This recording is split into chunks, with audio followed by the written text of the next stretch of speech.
Hello दोस्तों, my self अभिषेक अग्रवाल और स्वागत करता हूं आपका आप ही के चैनल मैग्नेट ब्रेन्स पर। अब हम लोग अपने आखिरी पड़ाव पर हैं पहले चैप्टर को लेकर। 10th क्लास केमिस्ट्री का जो पहला चैप्टर हमने शुरू किया है, केमिकल रिएक्शंस एंड इक्वेशन। अब स्टूडेंट हम लोग उसके बहुत आखिरी टॉपिक की बात कर रहे हैं, जिसमें हम डिस्कस करेंगे करोजन और रेंसिडिटी। सबसे पहले जानते हैं इस वीडियो में कि करोजन क्या होता है और करोजन को हम डिटेल में समझते हैं।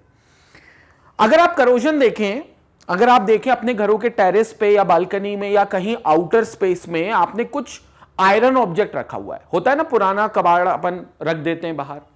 कुछ दिनों बाद आप उसमें देखोगे बच्चों, तो उसमें आपको एक ब्राउन कलर की सरफेस पर कोटिंग जमती हुई दिखेगी। कभी सोचा वो ब्राउन कलर की कोटिंग क्या है? हां, आप हिंदी में उसको बोलते हो कि जंग लग गई लोहे में, लेकिन अंग्रेजी में उसी चीज को करोजन बोलते हैं। और अगर वो आयरन के साथ स्पेसिफिकली हो रही है तो हम उसको रस्टिंग बोलते हैं।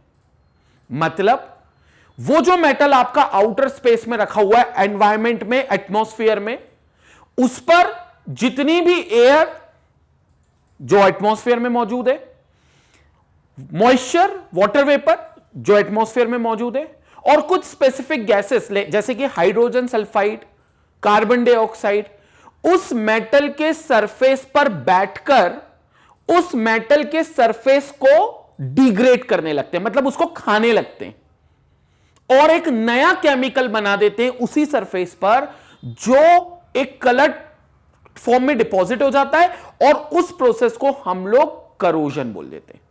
और जनरली किसी भी मेटल के साथ हो तो इसको करोजन बोलेंगे, किसी भी मेटल के साथ होगा तो ये करोजन कहेंगे।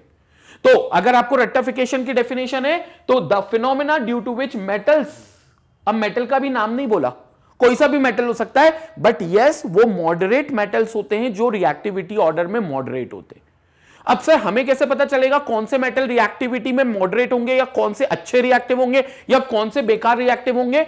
इसके लिए हम एक चैप्टर पढ़ेंगे जिसमें मेटल्स एंड नॉन मेटल्स नाम होगा उस चैप्टर का, जिसमें हम लोग रिएक्टिविटी की डिटेल में बात करेंगे।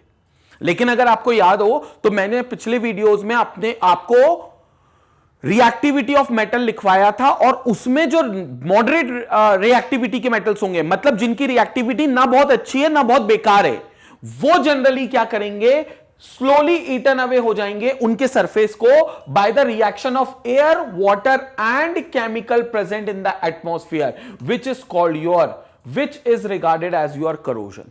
सो आप उसको क्या बोल दोगे? That will be regarded as your corrosion. ये करोजन जनरली स्टूडेंट किसी भी मेटल के लिए इस्तेमाल करते हैं, बट यस अगर वो आयरन के लिए स्पेसिफिकली हो रहा है, जैसे कि आप बोलते हो जंग लग रही है आयरन पर, तो फिर वो एक प्रिसाइज वर्ड बन जाता है कॉल्ड रस्टिंग। अदरवाइज सारे मेटल के लिए हम उसे करोजन बोलेंगे। तो सर क्या और भी मेटल्स के ऐसे एग्जांपल है? कई ऐसे एग्जांपल हैं जिसमें करोजन होता है। जैसे कि आप देख रहे हो कॉपर पर ऐसे ग्रीन कलर की लेयर डिपॉजिट हो जाती है, कॉपर पर ऐसे ग्रीन कलर की लेयर डिपॉजिट हो जाती है। सिल्वर कॉइन्स जो होते हैं वो ऐसे ब्लैक कलर के हो जाते हैं। आपके घर में अगर आपकी मॉम या आपकी सिस्टर सिल्वर ज्वेलरीज पहनते होंगे तो बहुत जल्दी तो नहीं, लेकिन बहुत देर के बाद वो काले रंग के पड़ने लगते हैं। उसको बोलते हैं टार्निशिंग ऑफ सिल्वर, मतलब वो टार्निश्ड हो गए, काले रंग के पड़ गए। अब ये सब एक तरीके से करोजन है मेटल का। ये सभी चीजें क्या करती हैं? मेटल्स को करोड करती हैं। अगर हम आयरन की बात करें तो आयरन सबसे पहले एटमॉस्फेयर से ऑक्सीजन ले लेता है और वाटर वेपर ले लेता है, और अपने सरफेस को खपत करने लगता है, अपने सरफेस को खराब करने लगता है, अपने सरफेस को डेटोरिएट करने लगता है, और बना लेता है Fe2O3.XH2O, जिसको आप रस्ट बोलते हो। यह ब्राउन कलर का होता है। This is a brown colour substance we have. तो यह ब्राउन कलर का आपका सब्सटेंस हो जाता है। उसी प्रकार अगर आप कॉपर की बात करो तो कॉपर एटमॉस्फेयर से CO2 ले लेता है और H2O आ जाता है, मतलब ये दोनों चीजें उस पर अटैक करती हैं। कॉपर नहीं लेता, बेसिकली ये CO2 और H2O इस कॉपर के सरफेस पर अटैक कर देते हैं, और कॉपर का CuCO3 कॉपर कार्बोनेट बना लेते हैं, जो कि एक बेसिक कार्बोनेट होता है, मतलब उसके साथ CuOH होल ट्वाइस की भी लेयर बनती है। ये दोनों मिलकर कॉपर को ये ग्रीन कलर देते हैं जो आपको यहां पर दिखाई दे रहा है। This is called your green colour copper. ये आपका ग्रीन कलर का हो जाता है। और इसी के साथ अगर हम सिल्वर की बात करें तो सिल्वर क्या करता है, सिल्वर पर Ag plus H2S plus H2O ये रिएक्ट करता है। जनरली H2O भी मॉइस्चर के फॉर्म में होता है जिसमें मेनली ऑक्सीजन रिएक्ट करता है और ये इसको सिल्वर सल्फाइड में कन्वर्ट कर देता है। Ag2S plus H2O silver sulphide में कन्वर्ट कर दिया। और ये जो सिल्वर सल्फाइड होता है ये हमारे पास ब्लैक कलर का होता है। तो ये हमारे पास क्या होता है, ब्लैक कलर का होता है। और इन सब मेथड को हम बोलते हैं करोजन। ये सारी चीजें आपके करोजन को लेकर हैं, चाहे आप आयरन की बात करो, चाहे आप कॉपर की बात करो, चाहे आप सिल्वर की बात करो। और सिर्फ इतना ही नहीं, और भी कई मेटल्स होते हैं जो धीरे धीरे अपने सरफेस को खराब करते हैं। कैसे खराब हो जाते हैं, क्योंकि एटमॉस्फेयर एयर जो है वहां पर एटमॉस्फेरिक एयर और उसमें जो मॉइस्चर प्रेजेंट है वो आकर उस मेटल के सरफेस पर रिएक्ट कर जाता है और उससे उस मेटल का सरफेस धीरे धीरे धीरे धीरे समय के साथ खराब होने लगता है, क्योंकि वो ये अलग अलग कंपाउंड्स फॉर्म करते हैं। और सरफेस की बात क्यों करते हैं, क्योंकि सरफेस ही तो एक्सपोज कर रहा है एटमॉस्फेरिक एयर को। तो इसलिए जो करोजन है वो बेसिकली सरफेस फिनोमेना है, क्योंकि ये सरफेस तक रहता है। तो इस पार्ट को हम करोजन बोलते हैं and this is what we can have corrosion. अब इस करोजन में स्टूडेंट हमें जो प्रिसाइसली पढ़ना होता है वो पढ़ना होता है रस्टिंग। यानी कि अगर करोजन आयरन के साथ हो, स्पेसिफिकली किसके साथ हो, अगर करोजन स्पेसिफिकली आयरन के साथ हो तो उस करोजन को हम रस्टिंग बोलते हैं। So the corrosion of iron is precisely known as rusting. और आपने देखा होगा इस तरीके से आपको रस्टिंग दिखाई देती है। ये ब्राउन कलर की कोटिंग जमती है, जिसके में रिएक्शन मैंने ओवरव्यू बता दिया था, लेकिन मैं आपको चाहता हूं आप रस्टिंग की इनडेप्थ इक्वेशन को जानो, इनडेप्थ इक्वेशन को समझो कि एक्चुअली रस्टिंग ऑफ आयरन में होता क्या है। अब एक चीज ध्यान से रखना स्टूडेंट, अगर कोई आपसे पूछे कि एक्चुअली रस्टिंग हो या करोजन हो, वो रिएक्शन अगर है तो उनमें से वो कौन से रिएक्शन का टाइप है, अगर आप ये जानना चाहो तो मैं आपको बता देता हूं, करोजन हो या प्रिसाइसली अभी रस्टिंग हो, ये सभी चीजें रिडॉक्स रिएक्शन की कैटेगरी में आती है। मतलब ये सभी एक प्रकार की कौन सी रिएक्शन से, रिडॉक्स रिएक्शन है। रिडॉक्स मतलब हमें पता है, रिडॉक्स हम पढ़ चुके, रिडक्शन प्लस ऑक्सीडेशन। मतलब इस रिएक्शन में आपका रिडक्शन भी हो रहा है और इसी रिएक्शन में ऑक्सीडेशन भी हो रहा है। अब कैसे हो रहा है यह समझने के लिए मैं आपको रस्टिंग की रिएक्शन बताता हूं। पहले क्या होगा, अगर मैं रिएक्शन को समझाने की कोशिश करूं तो पहले क्या होगा कि आयरन होगा Fe और वो अपने अंदर से 2 इलेक्ट्रॉन लॉस कर देगा। और एक्चुअली एक आयरन नहीं होंगे, 2 मोल्स ऑफ आयरन होंगे। तो फिर एक आयरन 2 इलेक्ट्रॉन लॉस कर रहा है तो टोटल इलेक्ट्रॉन कितने लॉस होंगे, 4 इलेक्ट्रॉन लॉस होंगे। और ये कन्वर्ट होगा Fe+2 में। कितने आयंस कन्वर्ट हो जाएंगे Fe+2 में, 2 आयंस। तो मतलब 2 मोल आयंस यहां पर कन्वर्ट होगा Fe+2 में और ये 4 इलेक्ट्रॉन लूज कर ये बन गया। आपको ऐसा नहीं लगा कि आयरन ने अपने अंदर से इलेक्ट्रॉन को लॉस कर दिए? और पता है आपको, आयरन के इलेक्ट्रॉन लॉस कर दिए तो इस बात को आप ऑक्सीडेशन कहलाते हो। तो ये वो जगह हो गई जहां पर एक्चुअली ऑक्सीडेशन हो रहा है। अभी मैंने सिंगल रिएक्शन लिखी है एक साइड की, अभी ये मानकर चलो आधी रिएक्शन है। अब ये 4 इलेक्ट्रॉन किसके पास भागेंगे, एटमॉस्फेरिक एयर में। एटमॉस्फेरिक एयर में कौन है, ऑक्सीजन गैस बैठी हुई है और मॉइस्चर बैठा हुआ है H2O। ये क्या करेंगे, 4 इलेक्ट्रॉन जो यहां पर लॉस हुए हैं ये वो 4 इलेक्ट्रॉन गेन कर लेंगे। फिर क्या होगा, जैसे ये 4 इलेक्ट्रॉन गेन करेंगे वैसे ही ये 4OH- में अपने आप को कन्वर्ट कर लेंगे। मतलब O2 और H2O मिलकर, मतलब इट्स एन एटमॉस्फेरिक एयर जो मिलकर 4 इलेक्ट्रॉन को गेन कर रही है और 4OH- में अपने आप को कन्वर्ट कर पा रही है। तो ये 4 OH- में अपने आप को कन्वर्ट करेंगे। क्लियर है ये चीज? तो ये चीज हो गई हमारी रिडक्शन, क्योंकि ये एक्चुअली रिड्यूस हो रहा है। अब आप चाहो तो पूरी एक रिएक्शन बनाने के लिए दोनों को ऐड कर दो, क्योंकि ये आधी रिएक्शन है ऑक्सीडेशन और ये आधी रिएक्शन है रिडक्शन। तो अब हम दोनों को क्या कर देंगे, ऐड कर देंगे। तो 4 इलेक्ट्रॉन माइनस और 4 इलेक्ट्रॉन प्लस तो कैंसिल हो जाएगा। ये 4 इलेक्ट्रॉन माइनस और ये 4 इलेक्ट्रॉन प्लस कैंसिल हो गया। यहां क्या बचा, 2Fe। यहां क्या बचा, प्लस O2 प्लस H2O। ये हो गया आपका RHS, राइट हैंड साइड। क्या दे रहा है केमिकल रिएक्शन में, 2Fe plus 2 plus 4OH minus. ये मिलकर क्या बनाएंगे, they together will going to form, they will together going to form FeOH whole twice.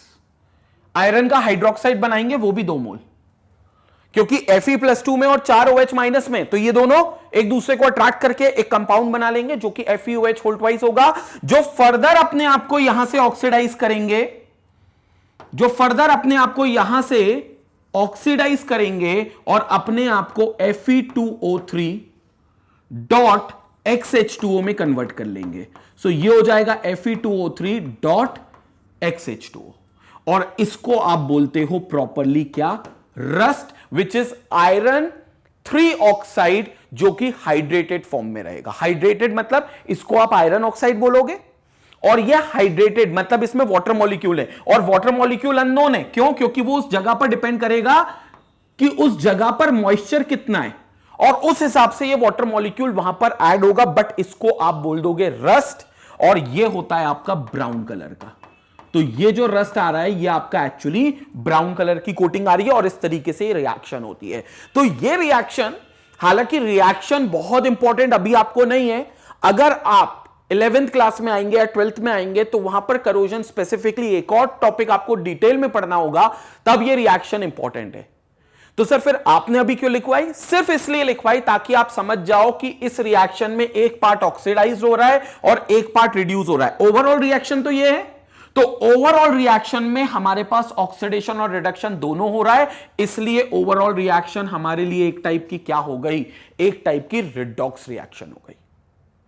और इसी रिडॉक्स रिएक्शन को हम लोगों ने अगर इमेज के रूप में समझने की कोशिश करें तो इमेज के रूप में हम इस तरीके से समझ सकते हैं।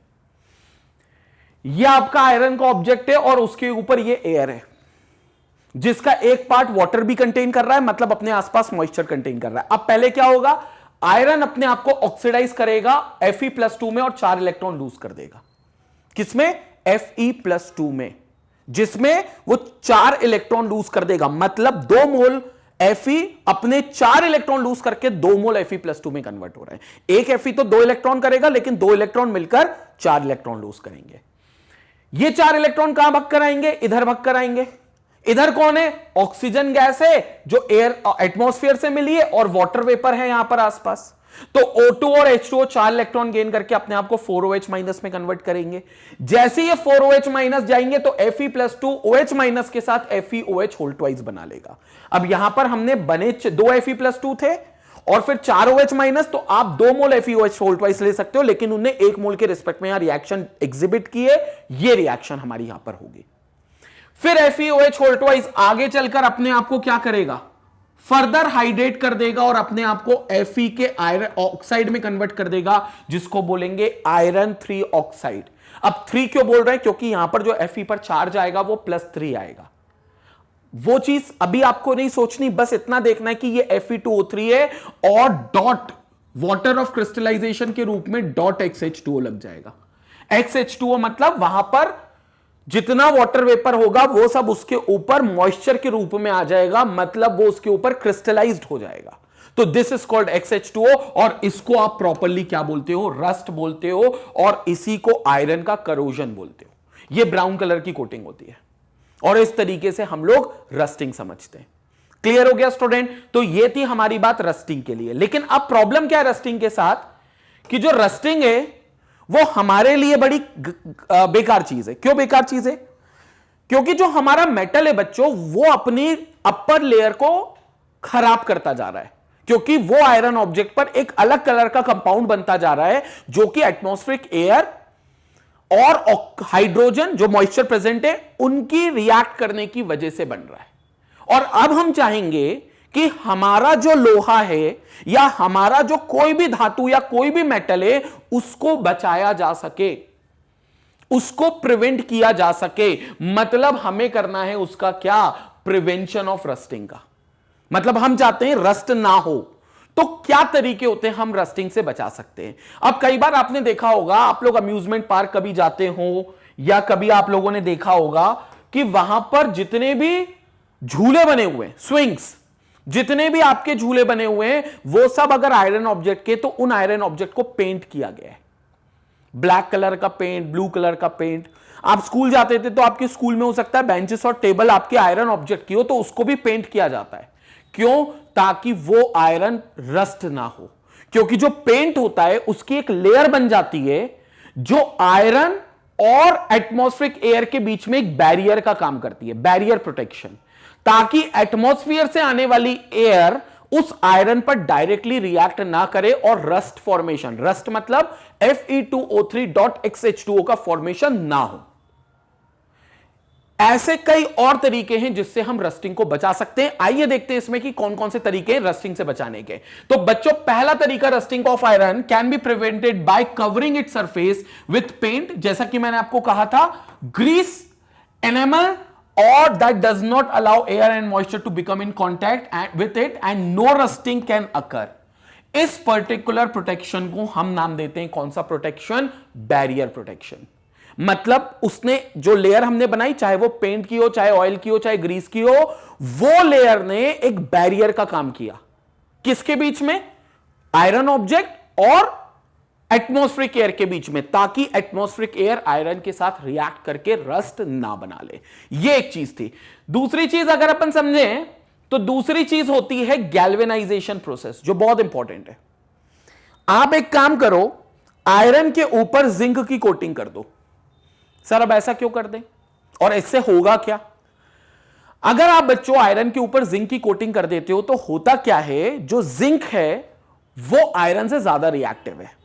अगर आपको रिएक्टिविटी सीरीज याद हो हल्की सी भी, जो मैंने लिखी थी वहां पर, हालांकि इसकी बात हम लोग पीरियोडिक टेबल में और मेटल्स एंड नॉन मेटल्स नाम के चैप्टर में डिटेल में करेंगे। बहुत डिटेल में हम लोग मेटल एंड नॉन मेटल में इसको समझेंगे। बट ये कुछ हमने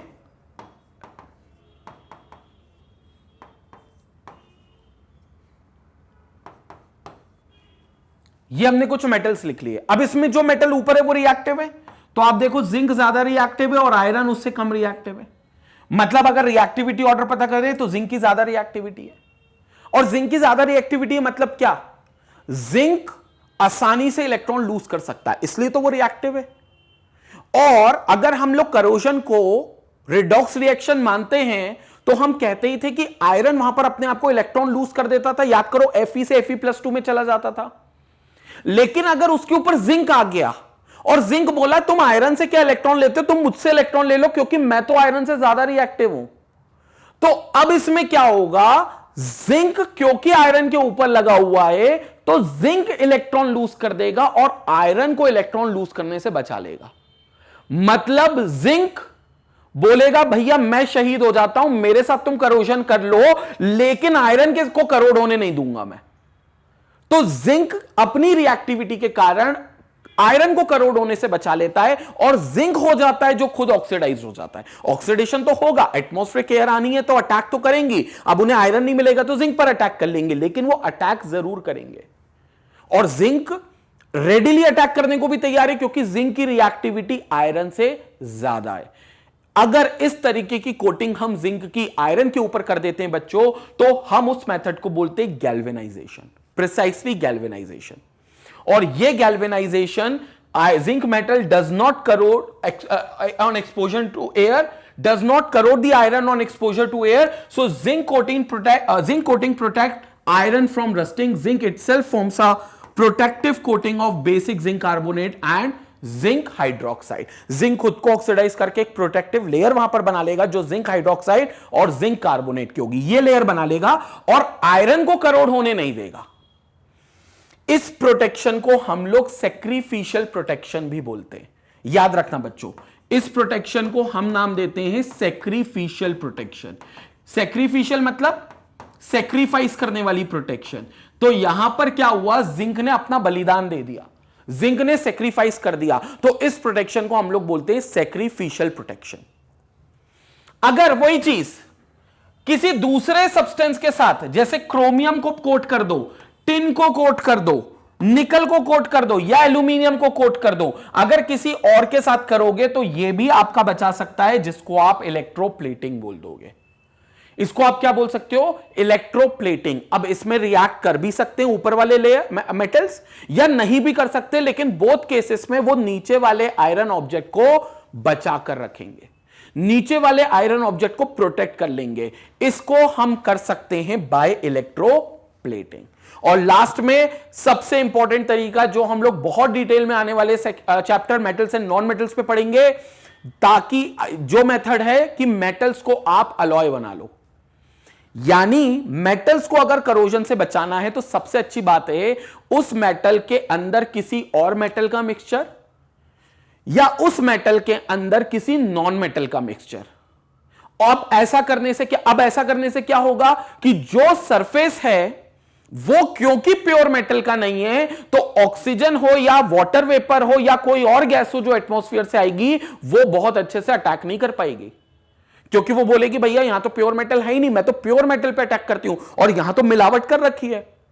जमाना कितना खराब हो गया, यहां पर भी मिलावट, मतलब मेटल की मेटल से मिलावट कर दी या फिर मेटल की नॉन मेटल से मिलावट कर दी। इस तरीके की मिलावट से क्या होगा, आपका मेटल करोड़ होने से बच जाएगा। और ऐसी मिलावट को प्रिसाइसली आप नाम देते हो क्या, फॉर्मेशन ऑफ एन अलॉय। तो आप इसको नाम देते हो क्या, फॉर्मेशन ऑफ एन अलॉय। और आयरन के साथ आप ऐसा कर सकते हो कि उसको क्रोमियम और निकल के साथ मिलाकर स्टेनलेस स्टील बना सकते हो। इसलिए आजकल जो स्ट्रक्चर्स यूज होते हैं, बिल्डिंग के स्ट्रक्चर्स, वो पहले प्योर आयरन के यूज होते थे, लेकिन आयरन में क्योंकि रस्टिंग होती है बहुत, मतलब रिलेटिवली कि बिल्डिंग की लाइफ जितनी होनी चाहिए वो लाइफ कम कर देती है, तो इसलिए अब हम लोग प्योर आयरन यूज नहीं करते बिल्डिंग मटेरियल्स में, बल्कि हम लोग प्योर आयरन का अलॉय बनाते। और प्योर आयरन का जब हम अलॉय बनाते हैं, यानी कि in the form of steel और स्टेनलेस स्टील, हम लोग उसकी लाइफ को बढ़ा देते हैं, क्योंकि वो रस्ट नहीं होगा, जो और लंबे समय तक चल जाएगा।